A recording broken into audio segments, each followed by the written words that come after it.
15 شعبان کی رات میں ہمارے ملکوں میں جو ہمارے عجمی ملک ہیں اس میں وہ کچھ ہو رہا ہے جو نہ میرے نبی نے کیا، نہ صحابہ نے کیا، نہ تابعین نے کیا۔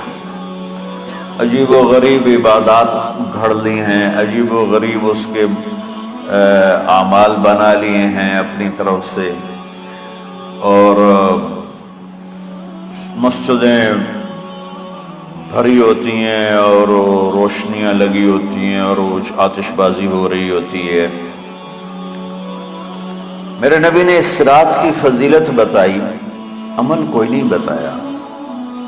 جیسے یہاں کوئی صلاۃ تسبیح کی جماعت کرا رہے ہوتے ہیں، کوئی اجتماعی تہجد پڑھ رہے ہوتے ہیں، کوئی دیگیں چڑھا رہے ہوتے ہیں، کوئی آتش بازی کر رہے ہوتے ہیں، تو وہ اس میں اتنا غلو ہو گیا ہے کہ یہ بھی ٹھیک نہیں۔ اور کچھ علماء نے اس کے رد میں اس کا اتنا انکار کیا ہے کہ اس رات کی کوئی فضیلت ہے ہی نہیں، یہ بھی ٹھیک نہیں۔ اس بیچ کا راستہ، اس رات کی فضیلت میں جتنی احادیث ہیں وہ ضعیف ہیں، لیکن اتنی کثرت سے ہیں کہ ان سب کا مل کر جمع ہو کر کم از کم وہ حسن لغیر ہی تک تو پہنچ جاتی ہیں۔ اور ابن عثیمین رحمۃ اللہ علیہ نے بھی یہ لکھا ہے کہ زیادہ سے زیادہ ان احادیث کے مجموعے سے، چونکہ اگرچہ ضعیف ہیں لیکن کافی زیادہ ہیں، تو وہ حسن لغیر ہی تک پہنچ جاتی ہیں۔ تو حسن لغیر ہی سے کوئی عمل ثابت نہیں ہوتا، عمل ثابت ہوتا ہے صحیح حدیث کے سے۔ ایک احادیث کی کثرت سے روایات، اور ایک امت کا عمل، کہ امت کا بہت بڑا طبقہ صدیوں سے اس رات کا اہتمام کر رہا ہے۔ لیکن کچھ عرصہ پہلے تک اہتمام تھا دن میں روزہ رکھنا، رات کو کوئی نوافل پڑھ لینا، کوئی دو چار زیادہ پڑھ لینا، لیکن اب یہ ڈھول تماشے جو اب شروع ہوا ہے اس کا تو کوئی وجود ہی کوئی نہیں ہے۔ تو اس رات کو اللہ تعالیٰ نے مبارک بنایا، اور حدیث پاک میں آتا ہے کہ اللہ تعالیٰ اس رات میں ساری دنیا کے لوگوں کی بخشش فرماتا ہے، سوائے 5 آدمیوں، 5 کے سوا سب اہل ایمان کی بخشش ہو جاتی ہے۔ مشرک، المشرک، پہلا مشرک، دوسرا مشاحن، مشاحن کیسے کہتے ہیں؟ دل میں بغض رکھنے والا، کینہ رکھنے والا۔ تیسرا مسبل ازارہ، اپنے پاجامے شلوار چادر کو ٹخنوں سے نیچے تک لے جانے والا، لیکن ایک شرط کے ساتھ کہ وہ تکبر کی وجہ سے، سستی کی وجہ سے ہے، غفلت کی وجہ سے ہے۔ چونکہ جب آپ نے ایک مرتبہ اس کے بارے میں بات کی تو حضرت ابوبکر صدیق نے کہا یا رسول اللہ، میری چادر، عرب چادر باندھتے تھے جیسے ہمارے پنجاب کا لباس چادر تھا، اب وہ کم ہو گئے، ہماری تو بزرگ عورتیں بھی اور مرد بھی سب چادر باندھتے تھے، شلوار کا تو کسی کو پتہ ہی نہیں ہوتا تھا ہمارے بچپن میں۔ یہ تو پھر آہستہ آہستہ جب تعلیم آئی تو شلوار دیہاتوں میں بھی اور شہروں میں عام ہو گئی۔ تو اگر وہ اس لیے لٹکا رہا ہے کہ طبیعت میں تکبر ہے، پھر اس وعید کا وہ حقدار ہے۔ اگر ویسے اس کی نیچے جا رہی ہے تو میرا مالک ایسا، وہ تو ہے ہی رحیم و کریم، ہے ہی رحیم و کریم، ہے ہی رحیم و کریم، صرف شلوار نیچے لٹکانے سے وہ اتنی شدید سزا دے۔ اگر اس کے پیچھے تکبر ہے، پھر ہے، یہ تکبر نہیں ہے تو انشاءاللہ وہ اس سے محفوظ ہوگا۔ تو اپنی چادر کو لٹکانے والا، لیکن بشرط تکبر۔ کتنے ہو گئے؟ عاق لوالدیہ، ماں باپ کا نافرمان، نافرمان ایسا کہ دکھ دینے والا.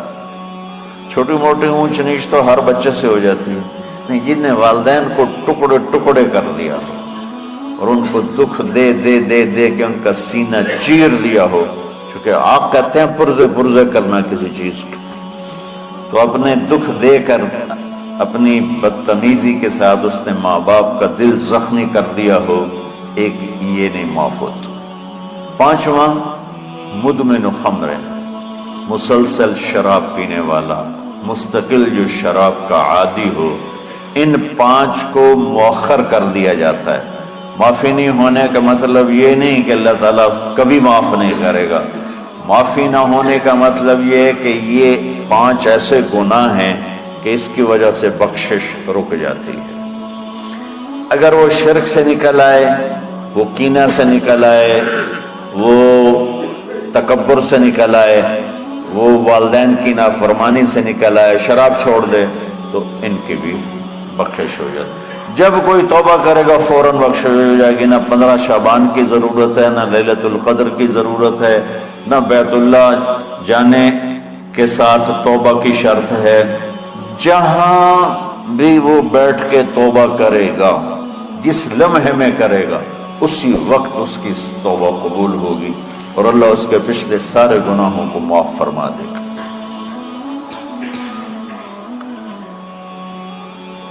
دن کا روزہ، رات کا قیام، زیادہ قیام سے مراد نوافل ہیں. کوئی گھر میں پڑھ لے، کوئی مسجد میں پڑھ لے. نوافل، نفلی عبادات گھر میں ہی افضل ہوتی ہیں. میرے نبی سنتیں ہمیشہ گھر سے پڑھ کے آتے تھے. تہجد اپنے گھر میں پڑھتے تھے، مسجد میں نہیں پڑھتے تھے. سوائے اعتکاف کے آپ اپنے نوافل سنتیں سب گھر میں پڑھتے تھے اور مسجد میں صرف فرض آ کے ادا فرماتے تھے. اور اس کے بعد بیٹھنا ہوتا تھا تو بیٹھ جاتے تھے، اٹھنا ہوتا تھا تو اٹھ جاتے تھے. تو اعتدال اللہ کو ہر چیز میں پسند ہے. دنیا جو مختصر ہے اس میں کیسے پسند نہیں ہوگا؟ آخرت جیسے معاملے میں بھی اللہ ہم سے کہہ رہا ہے اعتدال، امتن وسطا. ایسے عیسائیوں کی طرح ترک دنیا بھی نہ کرو، یہودیوں کی طرح دنیا کے پیچھے نہ پڑ جاؤ. رزق حلال بھی کماؤ، اپنے بچوں کو بھی دیکھو، اپنے فرائض کو بھی دیکھو جو دنیاوی ہیں، اور اللہ سے بھی اپنا معاملہ ٹھیک کرو اور درست کرو. بعد کے زمانے میں صحابہ کے بعد سے ہی ایک انتہا پسندی امت میں آئی. ساری رات جاگنا. فلاں بزرگ تھے، وہ رسے سے اپنے بالوں کو باندھ لیتے تھے کہ نماز پڑھتے پڑھتے جب نیند آئے اور جھٹکا لگے تو رسے سے بندھے ہوئے بالوں سے اس جھٹکے سے تکلیف ہو اور ان کی آنکھ کھل جائے اور پھر نفلوں میں شروع ہو. ایک فلاں بزرگ تھے، وہ اپنے آنکھوں میں نمک کا سرما لگاتے تھے تاکہ آنکھیں جل جائیں، اس میں وہ جلن پیدا ہو جائے اور نیند اڑ جائے. یہ ایسے واقعات بھرے پڑے ہیں. فلاں بزرگ تھے، انہوں نے 30 سال عشاء کے وضو سے فجر کی نماز ادا کی. یہ اپنی جگہ پہ بزرگی ہے، لیکن یہ بھائیو یہ دین ہم پیش نہیں کر سکتے.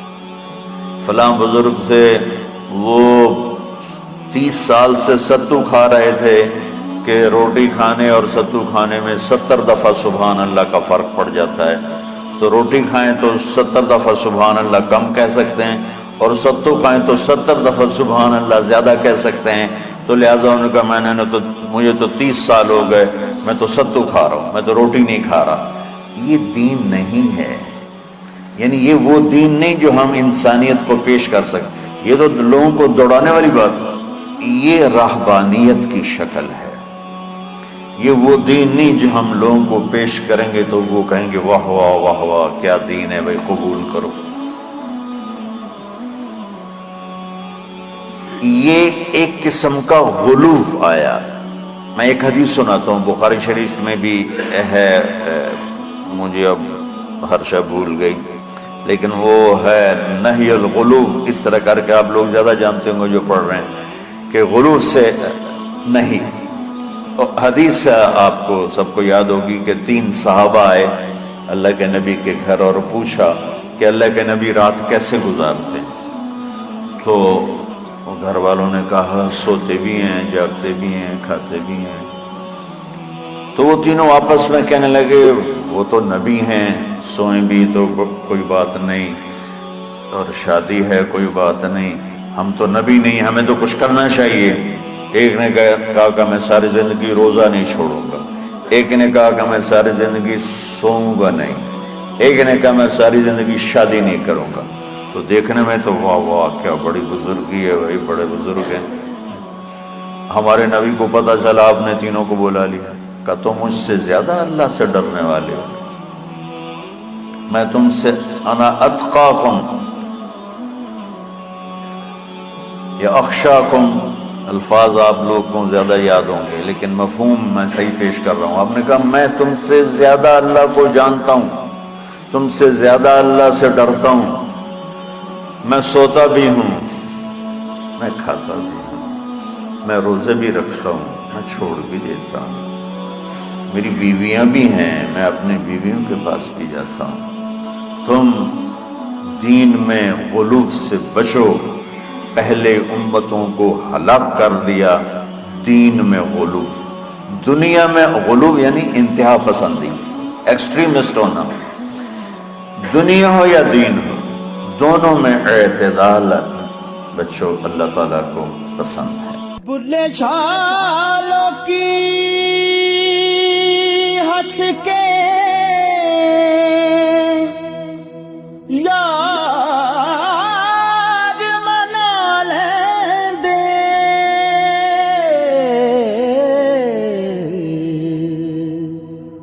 تے ساڈا رونا بھی نہ منظور ہویا، منظور ہویا۔